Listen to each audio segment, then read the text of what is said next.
Welcome to Behind the Line, where we pull back the curtain on the challenges facing first responders and frontline workers. The work you do is unique, and so are the stresses that go with it. Join me as we tackle key issues to reduce risks for burnout, and as we work to support you in doing the job you love without sacrificing being the kind of person you want to be.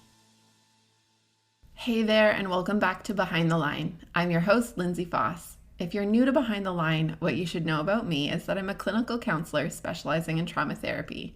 And after over a decade working with first responders and frontline workers around issues like burnout, compassion fatigue, PTSD, and related OSIs, I've become a passionate wellness advocate and educator for those who sacrifice so much for our communities out on the front lines.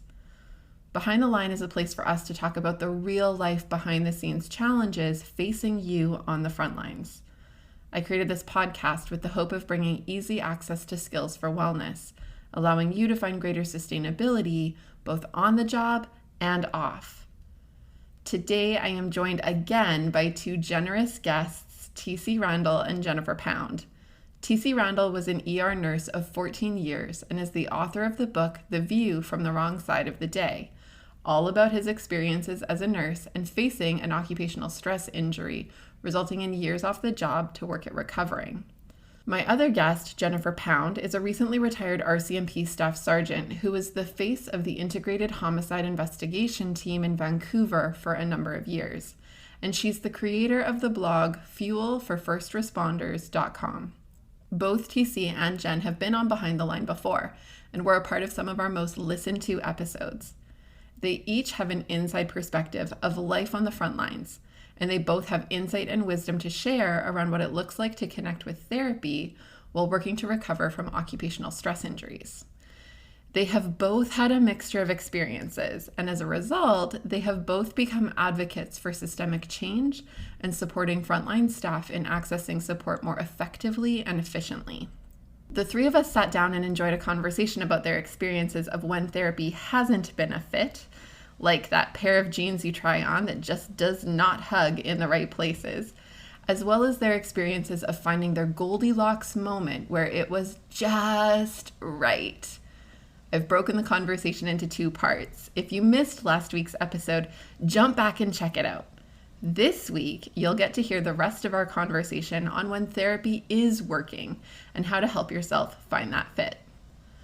Before we dive into the interview, I want to give one last reminder that registration for the Self-Care Dare 5-day challenge for first responders and frontline workers is open. This is the last time we'll be running the Dare this year.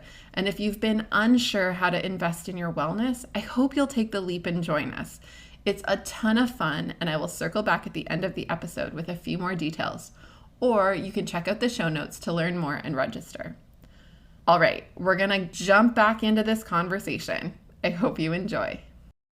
So, okay, we're going to shift gears a bit because I'm aware that we are on a time limit as well. So, I would love to hear a little bit more about your guys' positive experiences with therapy and what that's looked like. I would like to have hope and redemption for my profession, really. That's what I'm looking for.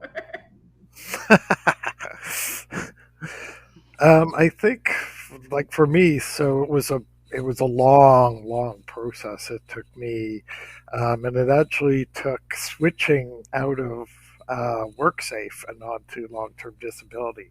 Yeah. And they were a little more. They had more of a broad focus, and so they were able to give me options in therapy.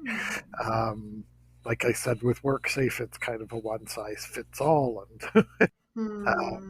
kind of approach. Whereas with long-term disability, they were like, okay, well, we have this therapist that specializes in this, or this therapist that specializes in that. So they got me into cognitive behavioral therapy, which is more talking, much more focused on behavior patterns and the way, like, managing my feelings. Yeah. So that was a big step for me. I think another thing too, and this is going to be maybe hard for some of the listeners to hear. All right. But what really worked for me was a shift in my focus, Mm, um, because of, again, my personality type. When all this mm, started, um, I was focused on the fix, right? Fix me. mm. Yes, make it I want better. I want to be back to where I was before all this happened. I want that Yes. person back. Undo the broken and Yes. make it better. Yes. And there was a point after 2 years where it was kind of like, well, maybe that's not a realistic goal, right? Hmm. Like any sort of chronic condition, there comes a point where you have to say, okay, maybe we're not going to fix this. So, how do we manage it?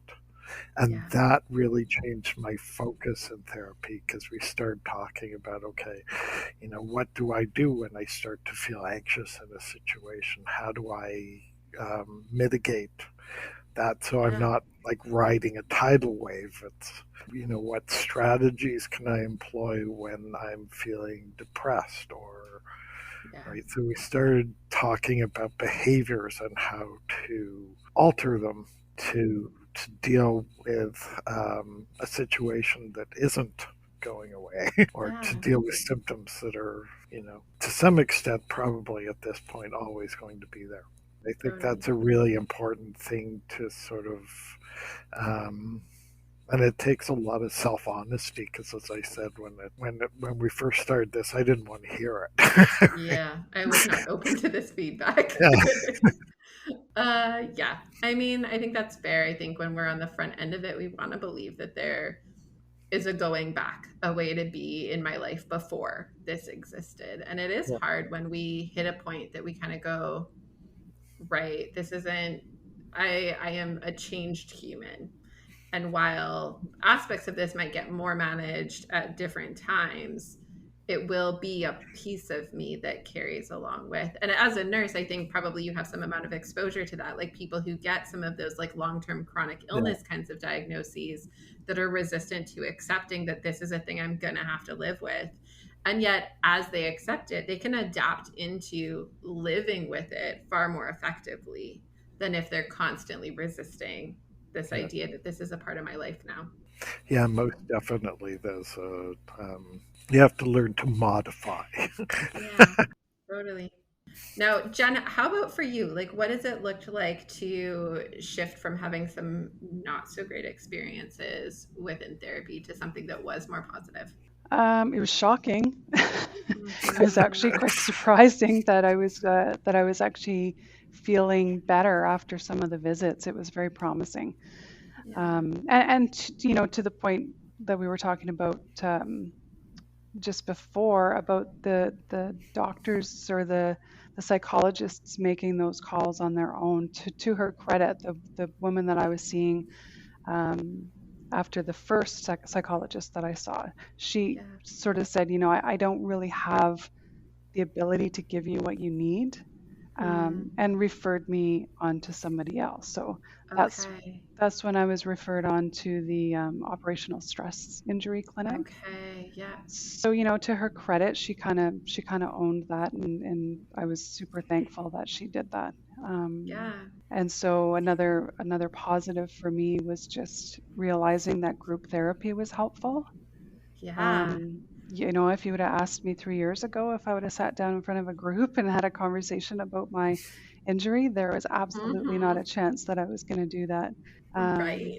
but I did. I found it super helpful, and everybody in the room has kind of that same common ground of what are we in for kind of thing. So there's the therapy that you get out of the group therapy, and then there's the therapy you actually get out of the group that you're attending there with. And I think it serves a lot of purposes, and I would recommend it. And, you know, I'd recommend it at the best time for that individual. If they're not Yeah. ready for it, then they're not going to get much out of it. But that was certainly an eye opener for me. Just Hmm. having a closer relationship and getting to a point where I felt like my psychologist understood me, and could really explain to me the kind of day I was having and why things were happening. And it just put a lot of stuff into perspective and made me go a little bit easier on myself. Yeah. I think a lot of what happens with individuals with PTSIs there is a lot of negative self-talk that comes with it. So trying to work through that with the help of a psychologist was very, very helpful for me. And you learn to just not beat up on yourself all the time. It still happens, but you just don't do it all the time. Right? Moderate the frequency. Yeah. Yes. Yeah.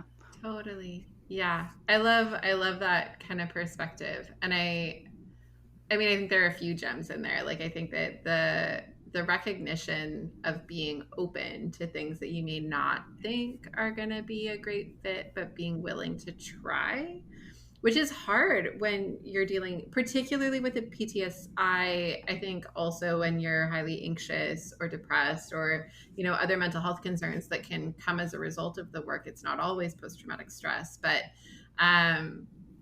we can wrestle with our sense of safety. We can wrestle with our sense of trust. We can wrestle with our sense of energy, like our willingness to try a new thing feels like it just adds one more thing that is too much and tips the scale when my brain isn't in a great place. Yes. And so the willingness to even try a group and then discover that actually that did really serve a need for me is really fantastic. And I love that as even just a learning piece for those listening to maybe take as being open and willing to try, even if it doesn't seem on the front end like it's going to be the thing, that it can have value. I often have clients, I get a lot of clients who are coming because they're, we call them mandated clients. So they're coming through a WorkSafe or through something where they're kind of required to be there.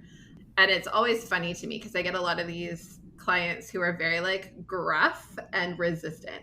And I've legitimately gotten things like, especially when I was younger, less now, a lot of the like, so little girl, what do you have to offer me kind of thing. And I came up with this really quippy thing early in my career where I would say, give me 3 sessions. If you don't see a difference after 3 sessions, bail, fine, but give me 3 sessions, right? So just like that willingness to try for a beat and not judge just on the face of that initial encounter, whether it's with group therapy or individual therapy or a given therapist or whatever, that we give a space for it to have a chance to maybe be helpful. For sure. Yeah. Yeah. And there's also this piece, and I think you've both kind of identified it, that within this profession of psychology, whether it's psychologists, therapists, psychiatrists even, there's a broad spectrum of us. And it, to some extent, is like a medical doctor, right? Like you see your GP, and your GP is a bit of a jack of all trades and master of none. Like they see a huge range of medical conditions. They're not an expert on any given one of them necessarily. They're a bit of a hub that then refers you to that specialist who does dermatology, or that person who specializes in Alzheimer's, or that person who deals with your seizure disorder, or that person who whatever. And so we, in similar fashion within psychology, there's those who are awesome at dealing with depression. There's those that are specialized in dealing with eating disorders. There's those who love dealing with kids. There's those who whatever. There are some who are kind of like the GP, who are a bit of a jack of all trades, master of none, kind of a general practitioner who do little bits of lots of things. And I think one of the challenges for first responders and frontline workers is they often end up in some of those general practitioner spaces, or being like the fill to someone's schedule who actually specializes in something different, but I needed to fill a spot. You're here, so why not? I think I can work with you. I probably won't do you harm. But that doesn't necessarily mean that they're the best for you.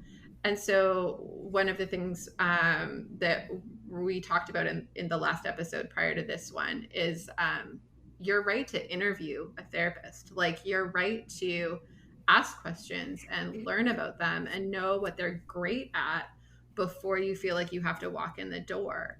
And that you have the right to assess their skill and judge whether they feel like a fit before you actually arrive and see them face to face. Yeah. And it's okay to seek out someone who does explicitly work with your kind of demographic. Yeah. I think part of the challenge too with that is that you feel like even if you can get into somebody and have those appointments, you've hit the jackpot. So you don't want to give somebody up for fear that you're not going to have anybody at all. Totally. But yeah, I think if you're patient and you can, push through, there are good people out there with some really good skills to help you get through it. Yeah, for sure. I'm curious. So I asked you guys each what are the key learnings as it related to your negative experiences? As it related to your positive experiences, what are some of the key learnings that you would hope others to know about, or would maybe direct others to consider as they seek out something and try to have a positive experience with therapy? I think we've all said it, keep going, right? Yeah. And be a consumer. Yeah. And just knowing that you can be a consumer is something that we don't tell people, right? Like, oh my God, you mean I can just switch, right? Like Totally. nobody says that. It's just like, here's your therapist. Right. And you're stuck here forever. Yeah, especially when you're dealing with WorkSafe, because it's like, here's your list of possibles, and there's one name Yeah. on it, right? So being able to just know that you have the ability to say, I don't think this is working for me, and I'd like to see somebody else. I'd like to try some other types of therapy. So I think there's a self-advocacy piece. There's also the having that information available piece where it's like, if somebody could have told me up front and said, you have these rights that you can exercise, Yeah. and here's sort of how you go about it. Yeah, totally. I think for me, a big part of what I pass on is just to get the family on board. Have the family go through some therapy and some education pieces as well. I know it causes such a big rift when you're trying to go through this injury and you're trying not to internalize everything, and you feel so guilty for what it does to you. And then you start to learn about it and you start to ease off a little bit on yourself. But I think what needs to happen is that your family also needs to be given that education piece so they don't judge you for the surface behavior as well. Yeah. Just so they understand that sometimes things are just, it's a lack of control. Like sometimes it's just not in our ability to just be calm and be a nice person, right? Like your patience is done sometimes. You've had a long day, and if your family knows what that's all about, they can give you a little more slack. So I think as a family, as a group, spouses, kids, everybody who can get educated on the piece just serves you better in the end. Good one. I like that one. And I think too that, and it goes along with what we were saying about self-talk as well, is that a lot of times when you have any, not just post-traumatic stress, but any sort of mental health issue, all your energy sort of goes into that. Yeah. Right. And sometimes that's, my energy for the day is taken up just trying not to lose it. Yeah. And so when we're talking about ourselves and families and things like that, other things sort of get left by the wayside, right? Like sometimes I get up and I get things done and I go places and I do things, and other days it's like I got up and I put pants on today. That's right. And that's my accomplishment for the day. Totally. Yeah. And having the family sort of aware of that too is so that, oh, why weren't the dishes done? Why, where's my dinner kind of thing. Well, I just don't have the reserves to do that today. Yes, totally. Right? And also being able to, one of the hardest battles I had when this first started was being able to say that to myself. Yes. Right? Where it's like, it's okay that I didn't get everything on my to-do list done today because I put pants on. Yeah, totally. And that was the thing. Yeah, for sure. Yeah, I know one of the things that I find really meaningful is both with clients directly, I've done this with their families as well on occasion, is having conversations about how your brain works when you are struggling with something like post-traumatic stress, it is a little bit different, but has some parallels when it's depression or anxiety or other kinds of concerns. But that, like, physiologically, our brains are operating very, very differently. Like, structurally, they are operating differently. And having those conversations where it's less about the, like, well, you didn't want to enough, or you didn't try hard enough, or whatever. It kind of releases us from that, because it's not me, it's my brain, and my brain is not something I have direct control over in this moment. Which helps us to feel like it's less out of like sheer will and wanting that we do better. And I think that just gives like different permission to be human and to move through this process that is a process.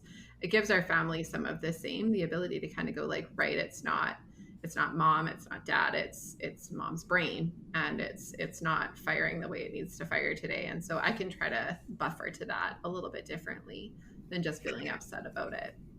And it's like any other body part, right? Like if I break my leg, nobody's going to be like, "Oh, you're lazy. You didn't go for your run today." Right? And totally.